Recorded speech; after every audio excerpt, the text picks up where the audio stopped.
বিচারক শীতলদাস অগ্রওয়াল মহাবিচারকের যথার্থ স্বরূপ বোঝবার জন্য প্রথমে যে মায়ার স্বরূপ বোঝা দরকার তা কি বুঝেছিলেন? বুঝেছিলেন নিশ্চয়ই, কারণ বহু ভক্তজনের প্রশ্নের উত্তরে প্রারম্ভ সম্পর্কে তিনি যে তত্ত্ব বলতেন তা থেকেই প্রমাণিত যে মায়ার স্বরূপ তিনি যথার্থ অনুভব করেছিলেন।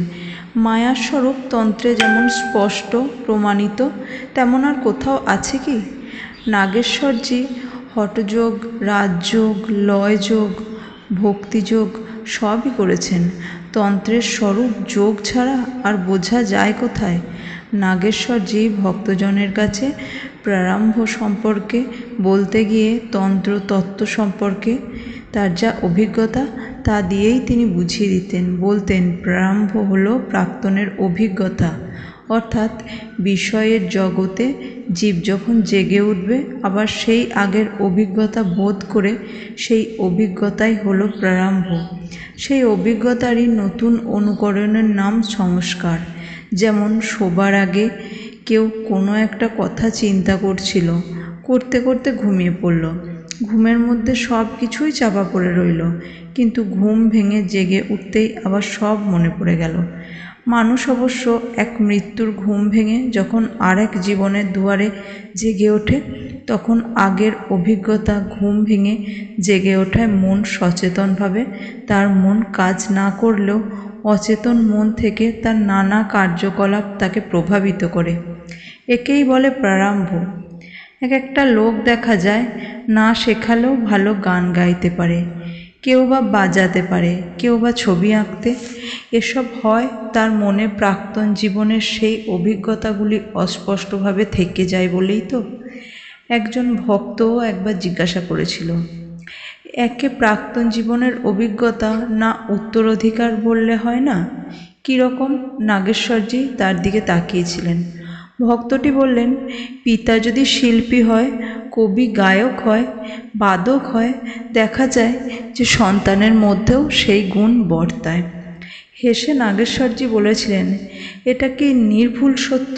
লোকটি বলেছিলেন, সাধারণত এমনই হয়। নাগেশ্বরজি বললেন, না, তা হয় না। অনেক গুণী মানুষের সন্তান কোনো গুণেরই অধিকার পায় না।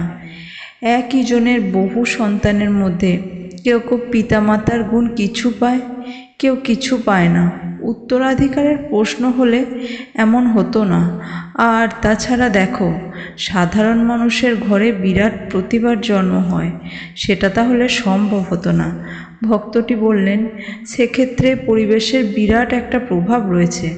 নাগেশ্বরজি বললেন, একই পরিবেশে 10টি ছেলে মানুষ হলো, তবে সবাই একরকম হতো, তা হতো কি হয়? ভক্তটি কোনো কথা বলতে পারলেন না।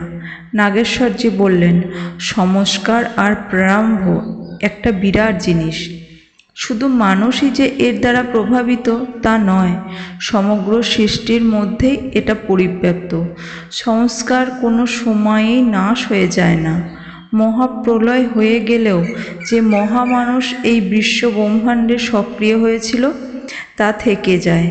বিশ্বজগৎ যখন সৃষ্টির আদি, সেই পরাবিন্দুতে মিশে যায়। মহামানসের অভিজ্ঞতা সূক্ষ্ম আকারে সেই পরাবিন্দুতে গিয়ে আশ্রয় নেয়। আবার যখন সেই পরাবিন্দু থেকে ধীরে ধীরে স্তরে স্তরে বিশ্ব জগৎ প্রকাশিত হয়, সেই মহামানসের প্রাক্তন অভিজ্ঞতাও সেই সঙ্গে ফিরে আসে। একজন বুদ্ধিমান ভক্ত জিজ্ঞাসা করেছিলেন, তাহলে যিনি আদি সৃষ্টির উৎস, তিনিও সংস্কার থেকে মুক্ত নন নিশ্চয়ই? হেসে নাগেশ্বরজি বলেছিলেন, একথা মিথ্যা নয়। ভক্তটি বললেন, তাহলে আর সাধন ভজন করে সংস্কার মুক্তির চেষ্টা কেন? নাগেশ্বরজি বললেন, জলকে ঠান্ডায় রাখলে কি হয়? বরফ। জল কিনা জল হয়ে যায় না। বরফ হলে জল যেমন না জল হয়ে যায় না, তেমন সাধনা করলেও সংস্কার জমে গিয়ে নিষ্ক্রিয় হয়ে থাকে বটে, তবে একেবারে মারা যায় না, নিষ্ক্রিয় থাকে এইমাত্র। আর একজন জিজ্ঞাসা করলেন, মহাপ্রলয় হলে সংসার কিভাবে থাকে? নাগেশ্বরজি বলেছিলেন, আদিবিন্দু বা পরাবিন্দুতে নিষ্ক্রিয় থাকে, কিন্তু তারপর আবার তা সক্রিয় হয়ে উঠতে চায়। তখনই ইচ্ছার অভিঘাতে নতুন সৃষ্টি জেগে ওঠে। একজন শিক্ষিত ভক্ত জিজ্ঞাসা করলেন, এই সৃষ্টি আগে না পরাবিন্দু আগে? নাগেশ্বরজি বললেন, এ কেমন প্রশ্ন?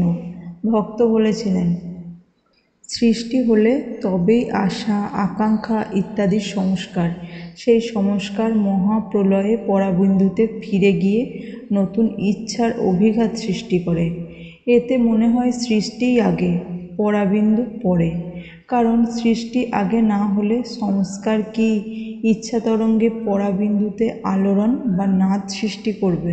হেসে নাগেশ্বরজি বলেছিলেন, বেটা, প্রশ্নটা অতি জটিল। তবে কি জানিস, এ বুঝতে হলে আগে মায়াতত্ত্ব বুঝতে হয়। সবাই সাগ্রহে নাগেশ্বরজির দিকে তাকিয়েছিলেন। দয়া করে তাহলে মায়াতত্ত্বই আমাদের বলুন। নাগেশ্বরজি বলেছিলেন, মায়াতত্ত্ব এত জটিল যে বোঝা দায়। স্বয়ং শঙ্করাচার্য এটা বুঝেছিলেন, কিন্তু তা বোঝাতে পারেননি, কারণ এটা তর্কে বোঝা যায় না, মন প্রাণ দিয়ে বুঝতে হয়। তবু বলছি, শোন, যিনি চিরসত্য তিনি হলেন সচ্চিদানন্দ।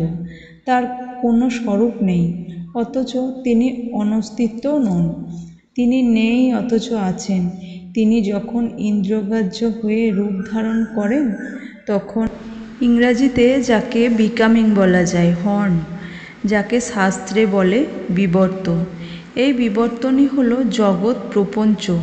সেই পরম সত্তার তিনটি স্তর আছে, যেমন পরম পার্থিব, ব্যবহারিক এবং প্রতিভাসিক, অর্থাৎ তুরীয় বা লোকোত্তর পর্যায়ে, জ্ঞান পর্যায় এবং ভ্রান্তি পর্যায়। পরম সত্য এই তিনটি পর্যায়েই আছেন। ব্যবহারিক সত্য দ্বিতীয় ও তৃতীয় পর্যায়ে আছে, কিন্তু প্রথম পর্যায়ে নেই। প্রতিভাসিক সত্য শুধু তৃতীয় পর্যায়েই আছে। প্রথম পর্যায়ে নিম্ন পর্যায়কে স্বীকার করে না।